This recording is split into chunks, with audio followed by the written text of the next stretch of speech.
ce soir, je ne vais pas vous le mentir. C'est pour ça que je suis allé plusieurs fois, j'ai quitté mon poste.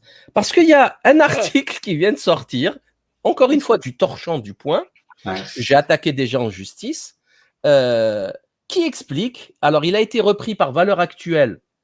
L'article, je ne l'ai pas encore lu parce qu'il est payant et il est hors de question que je donne 1 centime à ce torchon. C'est un article donc, que je vais vous montrer. Vous allez voir, on va utiliser cet article pour vous montrer à quel point c'est des menteurs, des mythomanes pathologiques. Ils ne peuvent pas se priver. Regardez ça. Hein. Regardez ça. Les indiscrets, donc Quanon, la CIA et le FBI demandent l'aide de la France. Papier écrit par Fabien Roland-Lévy et Michel Revol. OK, c'est pas n'importe qui. Enfin, c'est, comment dire, c'est des... il enseigne à l'Institut de, comment on appelle ça, de formation continue des journalistes, ou plutôt des mythomanes. Et l'autre, il est chef de service, tout ça. Donc, je leur ai mis un petit nez de Pinocchio, Michel Revol et Fabien Roland-Lévy. OK ? Alors, qu'est-ce qu'il dit cet article, les amis? Vous allez le lire. Alors là, enfin, vous qui me connaissez, vous allez pouvoir en juger. Hein? C'est-à-dire que quand vous vivez le mensonge, quand vous voyez des journalistes professionnels mentir à ce point, comment, pourquoi devrais-je les croire sur d'autres sujets? C'est pas possible. C'est ça, tout est là. Tout est là.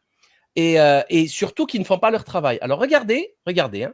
D'après les informations recueillies par Le Point, la Chambre des représentants avait demandé au FBI et à la CIA d'enquêter sur les soutiens étrangers du mouvement QAnon. Qualifié par certains de mouvement conspirationniste, QAnon faisait blablabla. Et Le Point rappelle qu'à ce jour, seul un Français a été reconnu comme appartenant officiellement au mouvement. Il s'agit de Salim Laïbi. Non. C'est des êtres humains, ça. Moi, QAnon, moi, je suis recherché par le FBI et la CIA. Ouh, je suis là. Alors, j'ai fait une vidéo il y a une semaine. J'ai fait une vidéo pour parler justement de la déception QAnon. La désillusion concernant Trump et QAnon. Hein? Ouais. Exactement. Où est-ce qu'elle est? Elle est là. Trump ou la grande désillusion, dans laquelle j'expliquais que je n'y ai jamais cru. On a ici invité Cosette. Moi, j'écoute, tout m'intéresse, mais par contre, j'y ai pas cru. Personnellement, j'y ai pas cru. Voilà. J'aurais aimé, hein, attention, j'aurais aimé qu'il dénonce, hein, avec grand plaisir. Mais moi, j'y ai pas cru. Donc, voilà la vidéo, elle est là. OK ? Et surtout, si vous allez sur le site Le Libre Penseur, notre site, si vous tapez QAnon dans le moteur de recherche, il y a 3 articles qui sortent.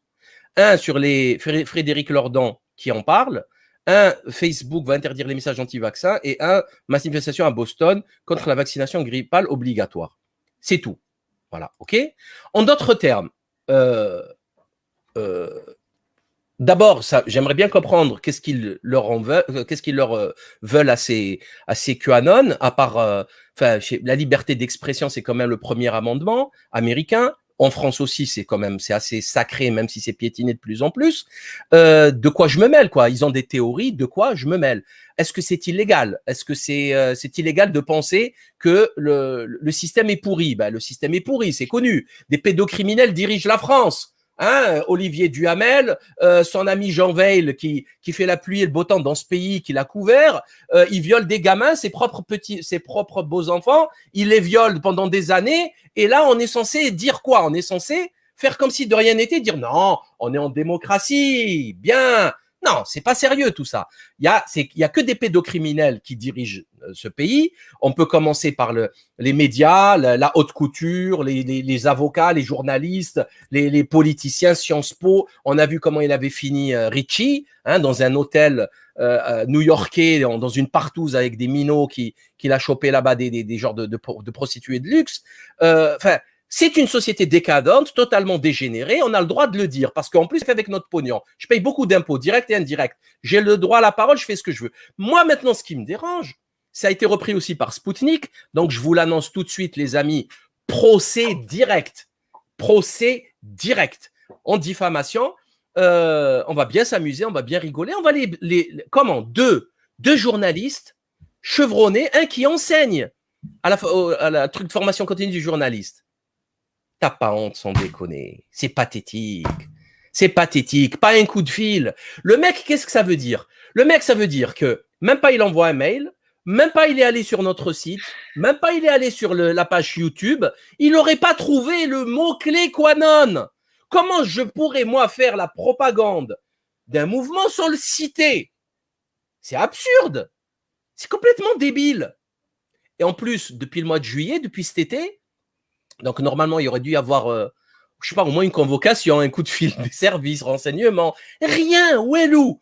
Donc il m'aurait appelé, il aurait eu sa réponse en 30 secondes, et là, il se serait dit, bon, les gars, je crois qu'il y a un problème avec ce nom, il n'y a rien à voir là-dedans. Même pas. C'est comme ça que fonctionne le journalisme en France. J'ai vu la campagne, la conférence de presse de Vérance tout à l'heure à 14h, je l'écoutais en direct. Je ne sais pas c'est quoi le pire, ces âneries ou les questions des journalistes. Je ne sais pas. Il n'y a pas de journalisme dans ce pays. Le journalisme, il se fait, comment on appelle ça, dans les livres, par des journalistes chevronnés comme Jean-Louis Zambert, dont j'ai présenté le livre, le excellent livre, Le virus et le président, qui d'ailleurs, on se connaît, je l'ai invité une fois à Marseille pour faire une conférence, mais on ne se connaît pas, Jean-Louis Zambert et moi. Pourtant, il arrive exactement aux mêmes conclusions que nous. Donc, on n'est pas fou.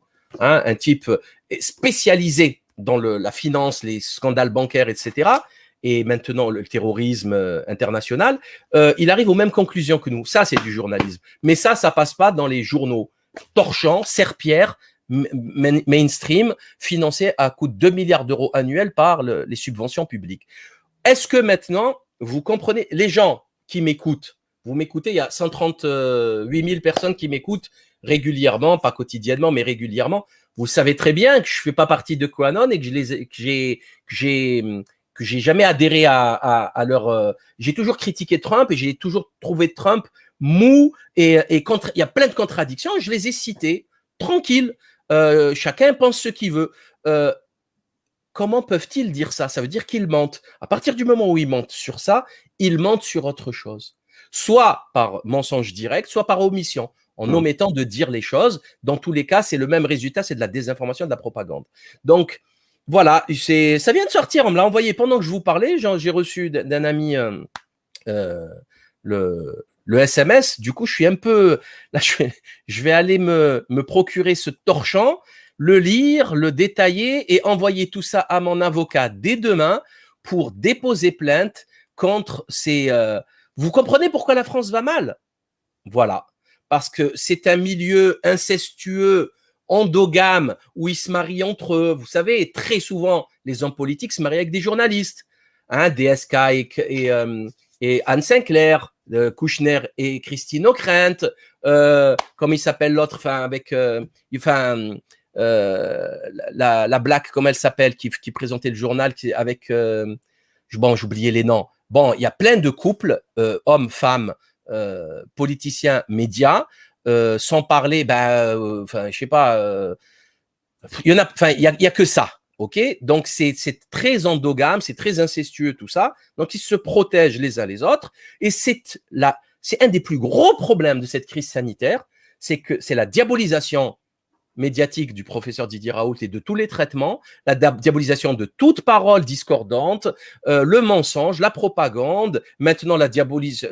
Vous avez vu la vidéo dont parlait tout à l'heure Chloé sur TMC, c'est pathétique. Enfin, Martin Veil, mais c'est lamentable, c'est pas du journalisme. C'est pas du journalisme. En fait, ils essaient d'arrêter un tsunami avec les mains. Vous savez, comme ça, ils sont ridicules. Toujours les mêmes, à passer Rudi Reichstadt, Thomas Huchon, toujours les mêmes. On est en France, 67 millions d'habitants, je ne sais combien d'universitaires, de bac plus 30. Et les mecs, tout le temps, ils nous ressortent les deux guignols qui viennent balancer la même soupe ridicule sans jamais répondre sur le fond aux questions. Jamais, jamais. C'est-à-dire, maintenant, un Français lambda, il doit croire Rudi Reichstadt au lieu du professeur Didier Raoult, Parola, Lascola, c'est millions, c'est pas sérieux tout ça. Il n'y a pas besoin de faire d'être quoi que ce soit. Il suffit juste de se rendre compte que ce n'est pas sérieux. C'est le nœud du problème.